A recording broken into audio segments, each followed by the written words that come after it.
শোভন ভাই বয়ে বয়ে ধরুন, এক মারাতে বয়ে ধরো ধরো। আলহামদুলিল্লাহ আজকে আমরা মুরগি বিক্রি করি। আনোয়ার ভাই না ঈদ দিন।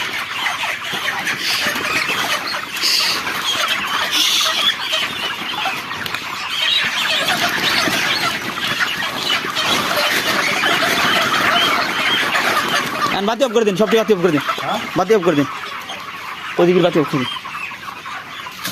ঢাকার গাড়িতে মুরগি বিক্রি করে দিচ্ছি। মুরগির ওজন আছে 17-18।